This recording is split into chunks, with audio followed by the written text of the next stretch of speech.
Hi, I'm Michael with Form Kitchens, and welcome to Trading Ideas. This is a podcast series where we talk to innovative and creative thinkers in the design and build environment.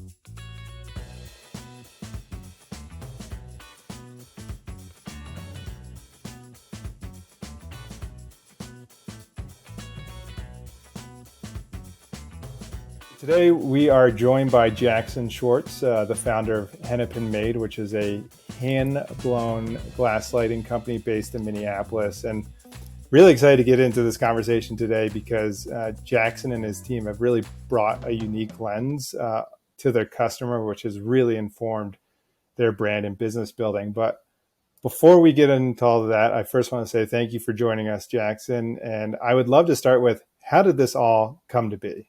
Well, thanks for having me. I'm excited for the conversation and be here. A little bit of background. I went to art school. I got involved in glass blowing as a teenager. I'm from the upper Midwest originally. And then I ended up moving to Australia and lived there for nearly 4 years. So upon turning to the U.S., I was teaching at a local university, and the students there had a ton of talent and were really curious, eager to learn. And there really wasn't a lot of infrastructure built here. Yeah, we're based on Minneapolis. So within Minneapolis, there wasn't a lot of infrastructure to, work as a glass artisan or a glass maker or glass blower.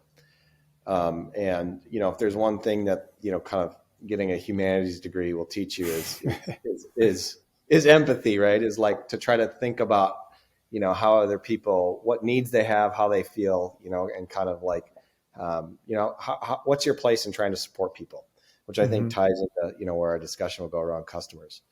And so being the instructor, I ended up taking on an apprentice, which is very common in, kind of glass and craft domains. And so this was one of my students who showed a ton of potential. And then eventually over the period of about 2 years, I asked if, he wanted to partner on this business, and he was really eager to start a studio. With no plan, neither of us, it's kind of like he wanted to start a studio, and I was kind of like, whoa, that's a lot, and I was thinking about it, and I thought, well, we have a cohort of probably six to eight students that were at the university that were really skilled, and I believed that if we could build some infrastructure for them and provide them opportunity, I think they would have careers in glass rather than careers in who knows what, right? And so we during that time, I got some commissions from architects and interior designers doing lighting projects, amongst a lot of other things. I mean, we made glass sinks at one point, Wow. Which was not a good business model. But lighting was by far the most fun to work on because you have glass becomes a conduit for light. So rather than glass, you're just designing the material and the object. You're also designing it as a conduit for the light and what the light does. And so this partner of mine, his name's Joe Limpert, I said, okay, if we're building a studio, then we're building essentially a factory. Like that's how we have to think about it. And it's an artisan factory where we really try to take care of the people and build opportunity for them. But we're going to scale to a factory size model because really that's the infrastructure that can support career growth and incomes for these, artisans. And so we went out and got Room and Board as a national furniture retailer as our first customer. They're based in Minneapolis. So we partnered with them right away, and that was a huge learning curve. And they were really, they're still partnered with us today. And that kind of cemented the foundation. And then over about 3 or 4 years of getting the business off the ground, we wanted to really continue to expand our business. And, we started asking, who are our people, right? Who are the people that get what we're trying to do, that see the value in it, and speak the same language. And it was definitely designers. And we found over time, designers that really embrace creating an experience, right? And all designers do to an extent, but we're really looking a lot at the lived environment, right? So, home and hospitality, those are kind of the main arenas that we play in. And so, when I give tours of our facility now, I can kind of show the stages, and then there's a point in the tour, it's kind of chronological. We added this. And I say, looking at the product to say, this is when we went from a glass company that made lights to a lighting company that's focused on glass.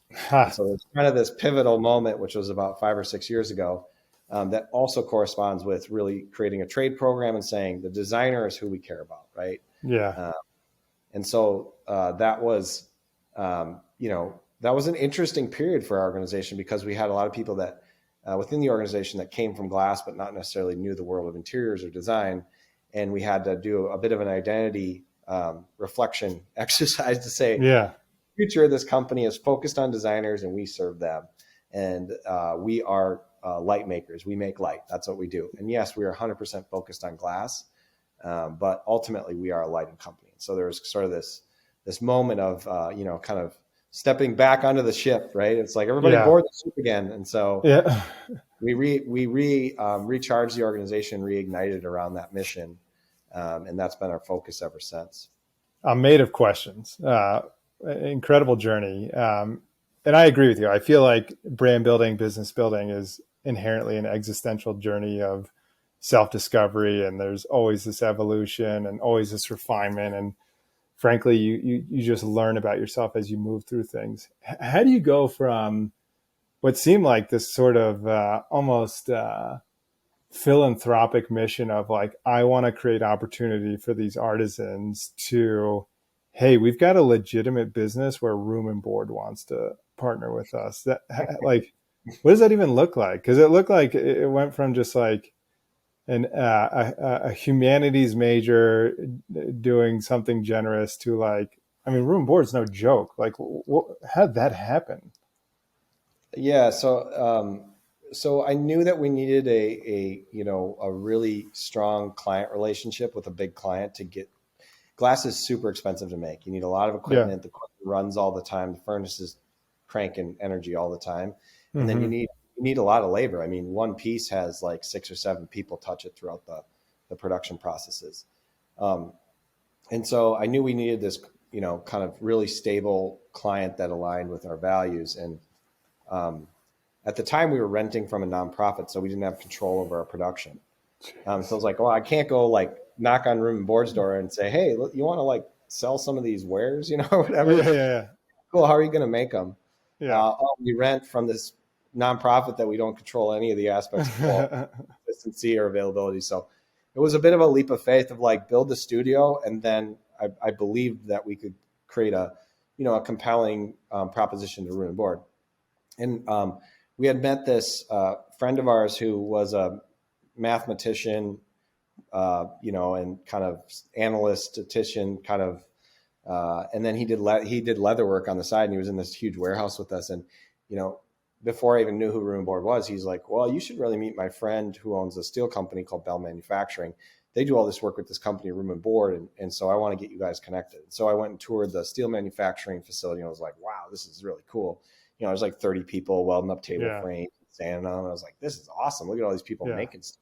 Yeah. And so that kind of triggered it in my mind, was like, oh, we can build the glass version of that. Ours probably has a little bit more artistic flair, but it was like at the core, it's like the same kind of level of craft and the same level of like I like repetition. So when we built the studio, the team that I was really working with and assembling, they were all still in school. I mean, they hadn't graduated yet. Yeah. And so I was like getting them on their off days and kind of like encouraging them to, skip class once in a while or do whatever it took. And from the beginning, I really cemented that we always, if we say we're going to do it, we do it. And that's kind of, I think if you cement that as the conceptual framework and the underpinning of what your mission is. Yeah. So we told them, we can ship those, or we can design these and sell them to you. Did I have reservations in my gut? Like whether, like we were going to struggle with that? Like, sure. 100%. Yeah. Did I believe like in my core that we could deliver on time? Yes. Yeah. Like, so, it was kind of like a, major steep learning curve. I remember the first pallets we shipped to them a product, the warehouse manager, who's still there today, still work with him.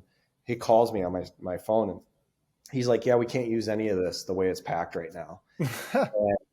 And so rather than sending all the stuff back, he said, I'll repack my team. I'm going to be down there, do a demo with you with one box, show you, and then I'll check the next round. And as long as the next round is good, then we're solid. So like having people like that along the way that kind of give you some, they give you some grace, right? That's how you go from essentially like a bunch of kids in a glass blowing class with somebody. I mean, at the time too, I'm the same age as all these people, right? So I'm I'm 23 or 24, and they're all the same age. And so, I think it was a combination of both being very disciplined of like, how do we do the best we can, and then try to continue to improve. And then we definitely got some graces, from people that were really understanding.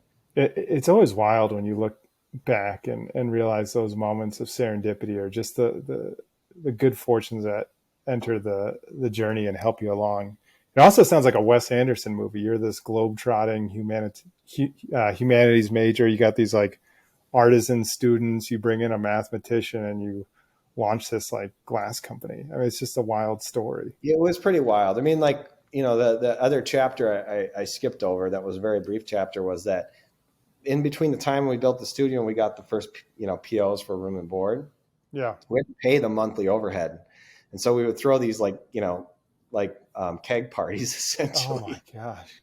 And sell drinking glasses, for like $30, you got a glass. And they weren't like crazy, like college parties. We have a band playing. And essentially it was like, we did events. I mean, that was like kind of our model to like pay the rent each month until like, we landed room and board. And so that was I mean, there was just a lot of like, a lot of keeping that North Star on the horizon and like do whatever it takes kind of mentality. Like what are the ideas that we can come up with to try to get us through this next month, 3 months?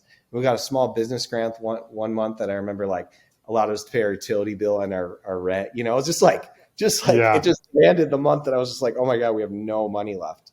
Like, how are we going to do this? Right. And I applied for this grant and then it was like, we got it. And it was like, we were talking about relatively small amounts of money in the grand scheme of things, but at that time it was just like you're working with very limited resources. So, yeah, that do you know the Airbnb story of when they made the fake cereal boxes to make money? Yeah, I've listened to that. That reminds me of that. Obama's, wasn't it? Obama? Yeah, exactly. Yeah.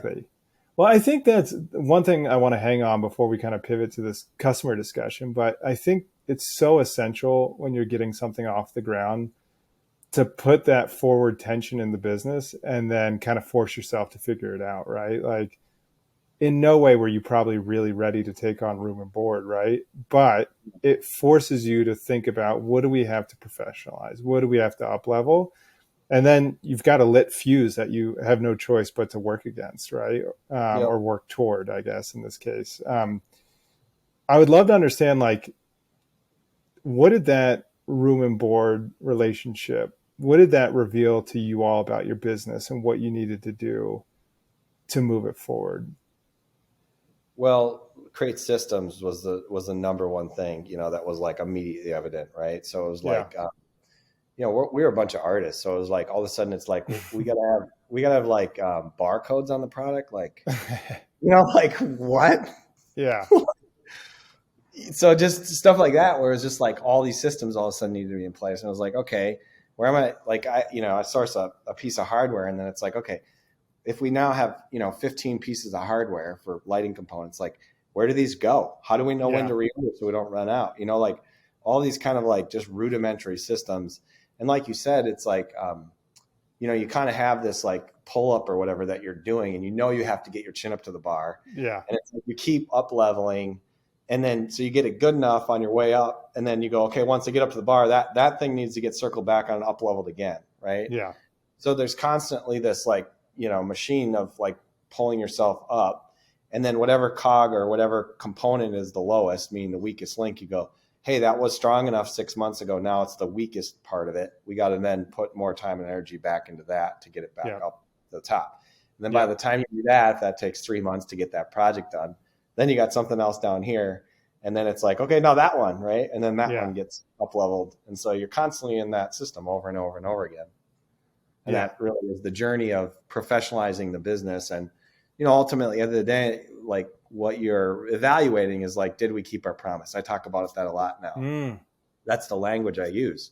I love that. I think that's really powerful, right? It's less about a contractual thing. It's more like, in our hearts, do we feel like we really delivered, right? Because we all know that when we have an exchange with an organization, we all know, right? We're like, man, they really delivered, or they over delivered, or they under delivered, but then they made it okay and great because they're just like, they were, they're not perfect, and they, really communicated with me or whatever. So, that's kind of how we talk about or think about it, is like, sometimes we don't deliver on the promise, and then it's like, all right, what can we do different next time? What is the best we can do to make it right? And then the other thing that we did over time in the organization is we've always had a lot of people involved that have worked in hospitality as well.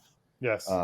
And so when we're talking about what are the things that need to be professionalized, that skill set coming in, like really incorporating that from a service mentality, that's the other thing that we've started to standardize a lot more, kind of with this institutional memory and just kind of writing everything down and then training to those standards. That became a huge thing, and that came a little later on. That was more like 4 or 5 years in, where it was like, oh, this is like, and having people that have worked in really high-end hospitality, it's like the level of training is so different than if you work at just kind of a base level, like fast casual place that doesn't really emphasize that. I couldn't agree more. My previous company was in hospitality, and it taught me everything. And some of the best hires, some of the best people I've worked with come from that service hospitality background. And it's because hospitality is so atmospheric and there's so much detail to think about. And at the end of the day, it's like, did you deliver an exceptional experience? That's all you care about, right? Yeah. You're like, was that customer happy? Was that guest? And you don't even call them customers. It's like, was the guest, right? Guest. I mean, it's like having some of your home. It's like, did they leave the door feeling replenished and rejuvenated and happy? Like that's all you care about. Couldn't agree. Well, this tees up where I really wanted to go. And by the way, I love the journey. Incredible, like what you've done. I mean, it's just to go from these keg parties to keep the lights on to, I mean, I haven't said it yet, but I should say it. Like the stuff you all produce is stunning. It's really, really stunning. Thanks. And the scale at which you do it and the fact that you've been able to build the whole experience end to end is just, it's really amazing. But going back to, I love this idea of have we fulfilled our promise? Ultimately, at the end of the day, we have a promise to the customer, right? And that's who's on the other end, right? And we were talking before we hit the record button. You all have a pretty great lens on who that customer is, and you let that inform the work you do and how you build things, whether it's product, experience, etc.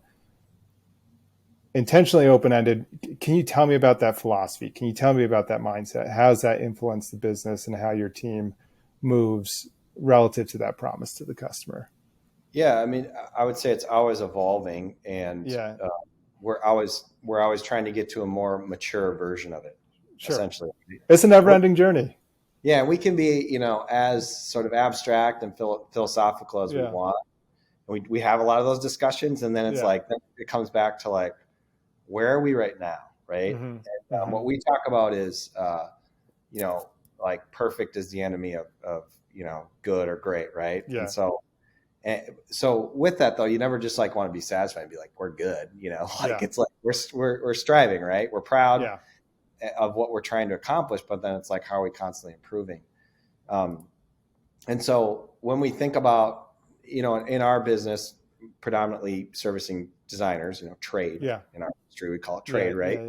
So when we're thinking about trade, we talk about it in terms of, the designer. I mean, there's kind of three components, right? There's the manufacturer or the brand, there's the designer, and then there's the client. Yep. And so we talk about it in terms of both the client and then the designer. And the designer, like in our system, is the customer because a lot of times they're buying, right? Sometimes not. So we do struggle a little bit sometimes getting those things conflated, where it's like the designer ultimately at the end of the day is our partner. I mean, we are in a partnership because it's like their success and their reputation for their client is based on our ability to service them, right? Yep. And one of the things I really love as we've started to grow our audience and acquire or have a lot of new customers, specifically smaller design firms, they're entrepreneurs, right? They're running their own businesses and studios, and they have a lot of the same challenges and opportunities that we have. So one of my favorite things is being able to talk to a principal, founder, designer, owner, and just talk about business and talk about how they run their business, what their clients care about, what their needs are. what they feel like, some of the shortcomings are of some of the companies and, our sector that they work with. What do they feel like some of the great things are? I'm less interested in like, what companies do you work with? Like that doesn't, I don't think of it in terms of like how we compete in that way. It's more like, what do you love and what don't you love? Right. Yeah. And that gives me kind of an essence and a space of like, okay, this is the space, the things that they feel like are really important. This is the space of things that are important not to do, or make sure you try as hard as possible not to mess up. Yep. And so we, when I'm working with our sales team and working with our customers or our partners, designers, I frame it in that like our mission should be to empower designers to be more creative, right? The easier we make it for them to be able to utilize our products or help solve their problems, the more time they have to be creative. Because if you go to any studio across the country and you talk to a designer or design team, they're like, we're busy, right? Like they're out. It's like, it's like any of us in small organizations, startups. It's like, well, there's always a never ending list of things I'm trying to do to get my company or my organization to the next level. And so anything that we can take away from kind of their workload and make it easier for them, the better, right? The more time they have to be creative. And if you talk to designers too, and you ask them, like, do you wish you had more time to be creative in the design process? And I absolutely, right? Because it's so much of the time ends up being like sourcing and figuring out the lead time is going to work, and like all these details, right? Yeah. And so we definitely have a long ways to go, but a lot of how we're talking about building our systems and making sure that we keep really detailed notes for each specific designer is critical. Like that's a huge part of our focus, so that we can really tailor to the nuanced needs of each designer, each relationship. There's like 10 things I want to react to that you just said. First is, could not agree more. There's no such thing as B2B in this, right? It's B2B to C. There's an end user at the end of the day. And I love that frame of like, hey, you and I, we're partners to help serve your client in a better way. Second thing is that's why I love this whole world. We'll call it the trade world. Is it's just full of entrepreneurs building their own businesses, and like they're dreamers, they're hustling, like they're doing all the things that you've been doing your whole life. And I also love hearing those stories, and it's a good reminder for us and for other people out there working with trade, like take the time, right? Like they've got their interesting stories. They got their version of the keg party. And then the third thing is like, I love unique frames or unexpected frames. And I love this idea of we're here to empower you to be more creative, right? That's not your typical sales pitch, right? It's normally like, oh, I can get you lighting at half off and we'll get it there. Right? Like, but that's what everyone's going to say. This is a whole new way of thinking about it. And I think that really hits that core of who they are, right? They started these businesses to be creative, to deliver exceptional experiences. And the more you can take the distracting stuff off their plate, the better that partnership is. And frankly, it's a hospitality thing, right? Anticipating those needs and hitting them so you can focus on the enjoyment of a stay or an experience. And so I'm excited to take that nugget of wisdom back to my team, because I think it's such a, not that we're stealing your idea per se, but I just love the gospel. The more the merrier. Yeah. It's such a beautiful way to think about these clients, and they're not clients, they're partners, right? We're here to team up to deliver exceptional experiences and spaces for that end user who's going to live in that home or occupy that hospitality space. So I love when people shift my thinking, and you've totally just shifted my thinking about, how do you think about the trade? It's just cool. Not to butter your bread a bunch here. A good example would be like, I always ask designers what they feel like is needed in the marketplace, and try to frame it in terms in relation to, our product, right? Not our specific function. And if they say, oh, I'd love a really elegant, decorative handmade fixture, but the loop, it's so hard to find where the output of that fixture, right? The amount of light it pushes out is enough. You can use one over an island, or, And so it's like, well, okay, I'm going to go to the design team and say, hey guys, hey team, this is what I heard. Yeah. I don't know if this is a solvable problem, but like incorporate this into any development we're doing as like a nugget of, hey, they could be more creative if they could get this, their composition, right, could come Yes. together much more fully if we can meet both the aesthetic and the functional need of this thing that they're having a hard time finding. Yes. So that's kind of like that reciprocation where it's like we really truly feel like we're servicing them, trying to service them in a way that, again, like empowers them to have a better expression of what their ideas are, which in turn, when we express ourselves, that's a creative act, right? Totally. We've said this internally. Trade is the best feedback loop, right? Because to your point, they're also building businesses, and they're looking across the market every day, and like they'll tell you. And we've gotten some pretty tough emails, but you're like, oh, we should make that better, or we should do that differently. And like they're just honest, and they're co-creators with you. Yeah. I mean, we've had designers where, we haven't delivered fully on our promise. It does happen like any company. Yeah. And I'll call them, right? I've never met them before, right? Or, Yeah. like if I'm not the one managing that relationship, and I'll call them and I'll be, I'll say, don't like, just tell me, like, put it all out there, right? Like I don't want to hear like the kind of softer. I mean, I don't want to be I don't want to be like abused or anything, but also it's like, don't give me the softened version. Like, give me all the details of what you think like could be improved, right? It's like, like just lay it on thick if you're going to lay it on, because then I can take that back and start to parse it out and go like, all right, and I can tell you, we've made several product improvements from like designers giving me pretty explicit feedback. And at the end of the day, it still feels really good because I know they're a champion of the work and what we're doing. So it's not like it's a thing, right? Totally. Well, while I have you, I do just want to ask, you got such a great lens on your business and this whole industry. Are there things you're excited about in terms of what's ahead? I mean, I know there's just been so much change since 2020 in terms of how we work and technologies, and there's all these new materials coming out. Are there any new things in this space that get you excited, whether it's ways of working or materials, et cetera? Yeah, there's a couple things.